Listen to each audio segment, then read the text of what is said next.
뭐 혼자서 독립적으로 소아심장을 수술할 수 있는 그런 뭐 우리나라에 20명밖에 없습니다. 지금 그래서 사실은 이건 뭐 그 생존에 대한 문제죠, 지금은. 그 뭐 저는 이제 뭐 은퇴 준비를 할 나이인데 이게 뭐 다음 세대가 걱정이고 그렇죠. 그래서 이건 뭐 제도적인 보완 없이는 의사 개개인이 알아서 하라는 그거로는 도저히 할 수 없는 그런 지경이 됐죠. 사실 수명의 멸종 단계거든요. 이게 의사라는 게 교육을 해가지고 이 트레이닝을 시키고 그래야 되는데 또 특히 이제 흉부외과라는 게 시간이 오래 걸리고 소아는 거기서 더 걸리거든요. 근무 시간 관련인데요. 이거 보면 일일 평균 근무 시간이 12.7시간 주중에. 이게 누구의 예, 제가 일부러 그렇게 말 안 했어요. 예, 알겠습니다. 그다음에 이게 8시간 이상 근무하는 게 평균 4.6일. 그러면 매일 8시간 이상 근무하는 거죠. 그렇죠. 주어일 근무 예. 기준으로. 그다음에 1개월 평균 당직이 5.1일이니까 일주일에 한 번 내지 두 번 병원에서 자는 거고, 네. 그다음에 온콜 당직 수가 10.8일이니까 한 달에 10일은 예를 들어 뭐 친구들하고 저녁을 먹고 술을 먹는다 못 하는 거죠. 3분의 1은. 하루에 평균 12시간씩 일하고, 이게 여기에 그래 나오진 않았는데 주말에 이틀 중에 하루는 근무를 하고, 네. 이게 이제 전공의가 아니라 저희 흉부외과 전문의 평균 데이터입니다. 전공의가 아니라 전문의 평균 데이터고요. 전문의 평균이고요. 예. 예, 이거 보통 보면 이제 이건 전공의구나 라고 그러게요. 생각하실 텐데 전문의 평균이고요. 그 다음에 그래서 이제 작년에 갤럽에서 조사한 결과인데요. 네. 여기 보시면 자신이 번아웃 된 것 같으냐? 그러면 51%가, 네. 그 다음에 번아웃으로 한전에 위해가 될 수도 있을 것 같다라고 생각하는 게 93%. 그 다음에 그런 경험이 있거나 뭐 이런 경우도 반 이상이 넘고요. 앞으로 문제가 있을 것이다 라고 생각하시는 분도 90%. 예.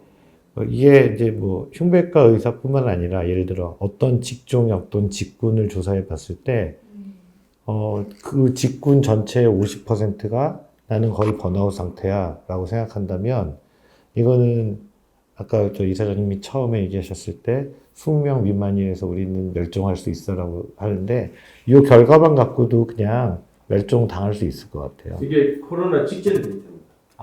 코로나 이전. 지금 네. 코로나 때 상태는 더 악화되고 그 전에 상태. 다른 과 교수님들은 정말 오랜만에 뭐 10년 만에 당직 서느라고 되게 힘들다 그런 얘기 많이 하시던데, 흉부외과 선생님들은 병원에서 날밤 새는 날이 워낙 평소에도 많으셔가지고 상대적으로 덜 힘드셨습니까? 어땠습니까? 많이 힘들었죠. 네. 아까 이야기했듯이 할 일은 분명히 있는 건데 그 양을 이제 사람이 적으면 이제 점점 이제 한 사람이 해야 될 일이 많아지는 거죠. 그래서 그 스태프들이 뭐 오래전부터 흉부외과는 그 교수님도 당직을 쓰거든요. 네. 교수님도 당직 쓰고 근데 이번에는 뭐 그러니까 심하게는 이틀, 3일에 한 번 당직 쓰는데 근데 저희들은 중환자가 있기 때문에 당직을 쓰면 잠을 거의 못 잡니다. 중환자라는 게 수시로 상황이 변하고 또 그렇기 때문에 굉장히 힘들죠. 사실은. 그런데도 불구하고 이번에 그 수련병업에서 전국의 교수님들이 다 동참한 이유는 옳기 때문이죠. 의사 수 늘리는 거랑 공공의료랑 상관이 없는 이야기거든요. 공공의료를 누가 반대하겠습니까? 공공의료 해야 돼 국민에 도움되는 건데 그 방법이 왜냐하면 지금 의료 시스템 자체가 우리나라는 너무 왜곡되어 있지 않습니까? 의료 시스템이 정부에서 일방적으로 지금까지 의료인들이 우리나라 국민들이 원하는 의료 수준은 정말 높거든요, 이게. 그리고 의사 수준도 굉장히 세계적인 수준이고. 그런데 서울대학교 병원 빼놔놓고 공공병원 중에서 경쟁을 가진 병원이 없어요. 많더라도 안 가는 거예요, 국민들이. 그 가장 핵심 또 수가죠. 왜냐하면 수가가 너무 낮게 평가되어 있기 때문에 그 수가가, 그러니까 지금도 흉부외과 의사가 나오는 의사들이 다 흉부외과 일을 못 하는 거예요. 그 수가가 그렇게 어렵게 고생하는데 병원의 수입이 도움이 안 되는 거예요.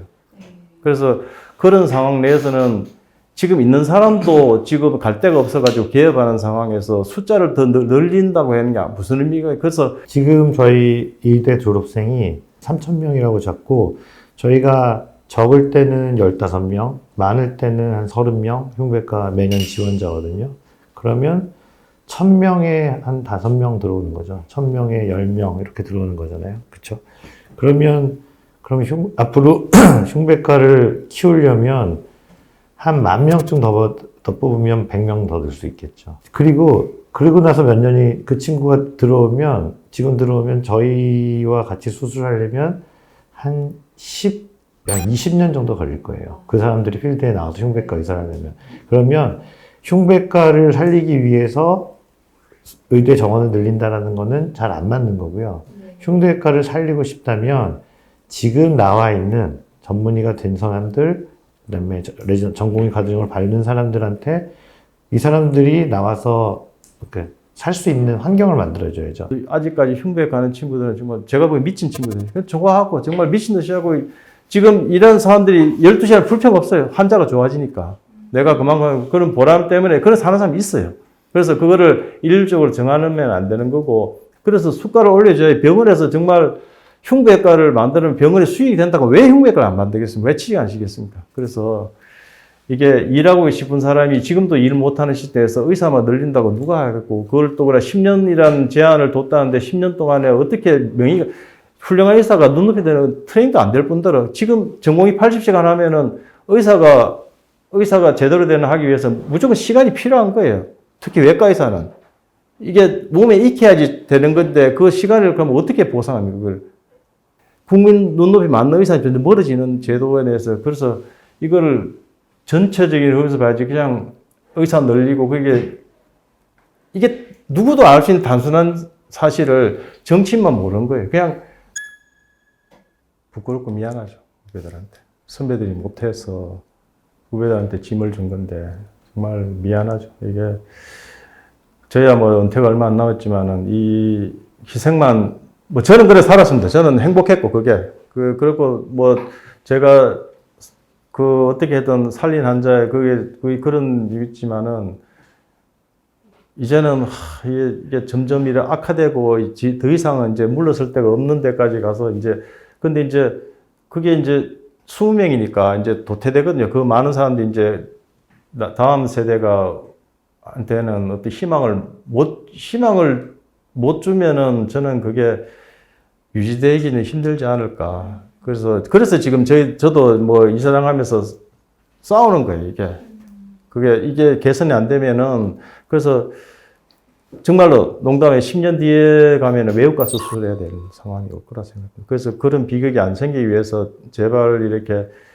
이게 제도가 우리나라 보건 시스템이 그래서 조금 병원장이 흉부외과를 프로그램을 폐쇄시키지 않을 정도는 유지되지 않을까. 그게 제 간절한 바람입니다. 시간이 지나서 이제 없어지지 않게 하려면 그 사막에다가 이렇게 씨를 뿌려놓고 자 뿌렸으니까 내년에는 잘 될 겁니다. 농사가 지어질 겁니다. 라고 얘기하면 안 되죠. 여태까지는 그렇게 살아왔지만 뭔가 서포트를 해줘야 되고 지금 이번에 사태에서 보면 정부도 그랬고 의협 쪽에서도 그랬고 흉부외과와 같은 기피과로 시작하는 말이 굉장히 많았어요. 화두는 흉부외과와 같은 기피과였는데 끝날 때는 저희 얘기를 안 하더라고요. 앞으로 뭔가 개선을 하고 발전해 나갈 때 그러니까 생태계 저희가 살아남을 수 있는 생태계를 잘 만들어 주셔야 될 것 같아요. 기피과를 지금까지 안 챙겨줬는데 갑자기 기피과를 공공의료도 아무 관계 없어요. 그거는 기피과를 위한 제도는 하나도 없는 거예요 지금. 근데 어쨌든 간에 이게 기피과를 지금까지 우리가 알아서 한 거지 뭐 정부가 기피과에 대해서 도움될 수 있는 부분을 고민은 많은지를 알겠어요. 알겠는데 정말 기피과는 심각한 이미 그 상태를 넘어섰다는 걸 말씀드리고 싶습니다.